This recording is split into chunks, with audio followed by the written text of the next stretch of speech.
Bienvenue sur notre chaîne YouTube, dédiée à la santé et au bien-être. Nous vous présentons aujourd'hui la 3e partie de notre série, Comprendre tous les secrets de mon corps pour perdre du poids. Ce 3e volet va détailler toute la partie psychologique qui influe sur notre poids de forme. Stress, anxiété et même la joie sont des émotions qui peuvent avoir des répercussions sur la variation de notre poids corporel.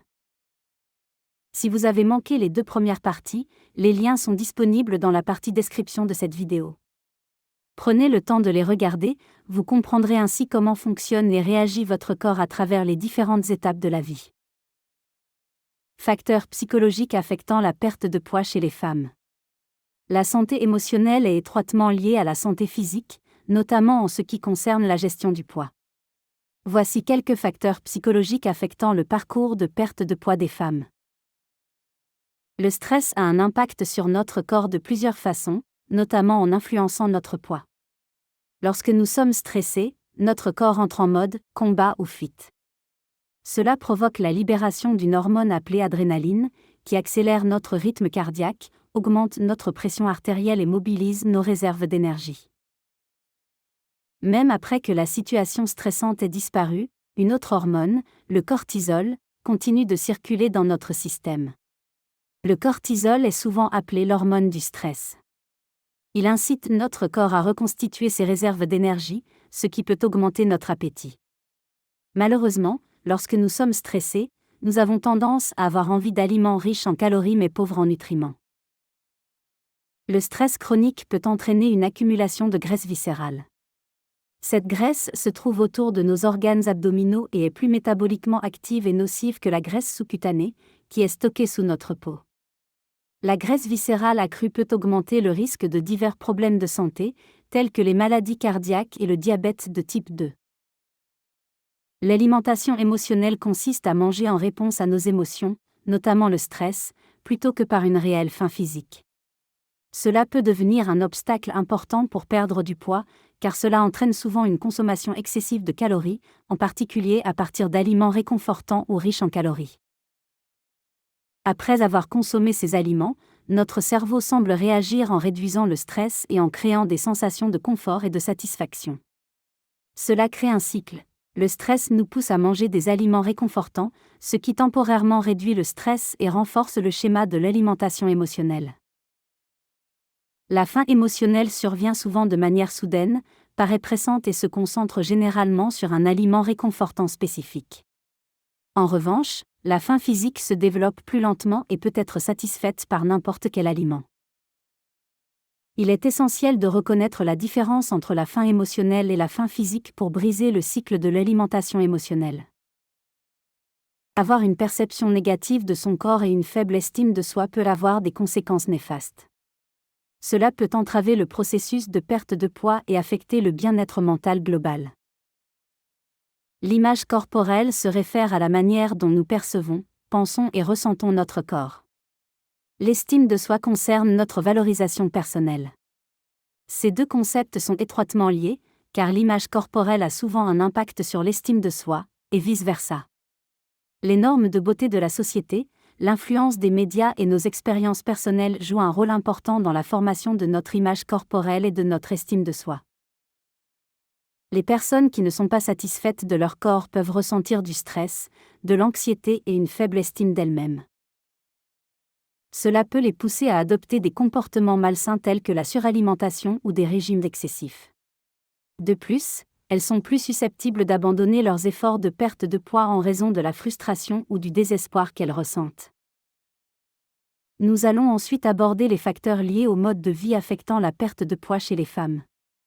Les choix de mode de vie comprennent l'alimentation, l'activité physique, le sommeil et les habitudes alimentaires. Bien que chacun soit unique et qu'il n'y ait pas de solution unique, certains principes s'appliquent universellement à la perte de poids.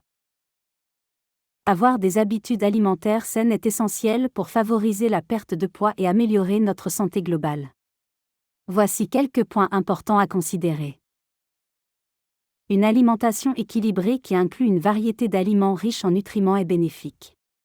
Cela signifie consommer des protéines, des glucides, des lipides, des fruits, des légumes et des produits laitiers dans les bonnes proportions. Équilibre entre les calories consommées et dépensées.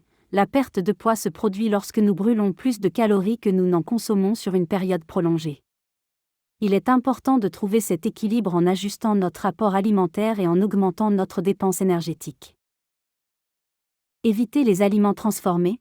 Les aliments transformés ont souvent une teneur élevée en sucres ajoutés et en graisses malsaines, ce qui peut contribuer à la prise de poids. De plus, ces aliments sont souvent moins rassasiants que les aliments entiers, ce qui peut nous amener à trop manger.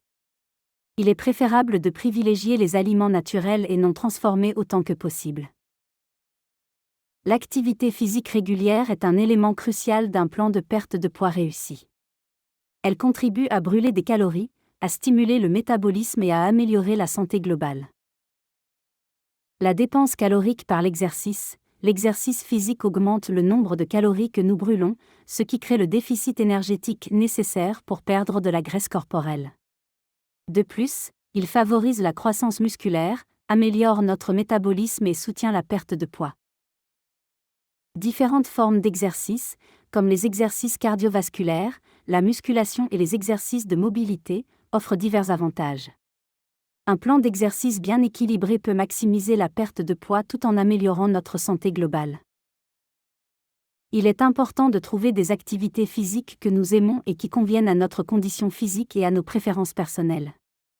Cela peut inclure des activités telles que la marche, la course, la natation, le vélo, la danse ou des cours de fitness. L'objectif est de trouver un équilibre entre les activités aérobiques qui stimulent notre cœur et notre circulation sanguine, les exercices de renforcement musculaire qui aident à tonifier notre corps et les exercices de flexibilité et de mobilité qui améliorent notre souplesse. En intégrant régulièrement une variété d'activités physiques dans notre routine, nous pouvons maximiser les bénéfices pour la perte de poids et notre bien-être général. Le sommeil joue un rôle crucial dans la gestion du poids. De nombreuses études indiquent que le manque de sommeil peut perturber les hormones qui régulent la faim et l'appétit. Le manque de sommeil peut entraîner une augmentation de l'apport calorique. Nos comportements alimentaires ont également un impact sur notre poids. Des habitudes telles que la vitesse à laquelle nous mangeons et le moment de nos repas peuvent jouer un rôle, selon le mode de vie que nous menons. Adopter une alimentation consciente, qui consiste à être pleinement attentif à notre expérience alimentaire, peut favoriser la gestion du poids. Cela nous aide à faire la distinction entre la faim physique réelle et les déclencheurs alimentaires émotionnels ou habituels. L'alcool peut également influencer notre poids car il est riche en calories. De plus, il peut stimuler notre appétit et diminuer nos inhibitions, ce qui peut nous amener à manger davantage que nécessaire. Il est important de considérer tous ces facteurs dans notre parcours de perte de poids et d'adopter des comportements sains en matière de sommeil, d'alimentation consciente, de consommation d'alcool et de gestion de stress. Dans la 4e partie de cette vidéo, nous allons voir comment relever les défis de la perte de poids chez les femmes, bien identifier les obstacles afin de bien les surmonter.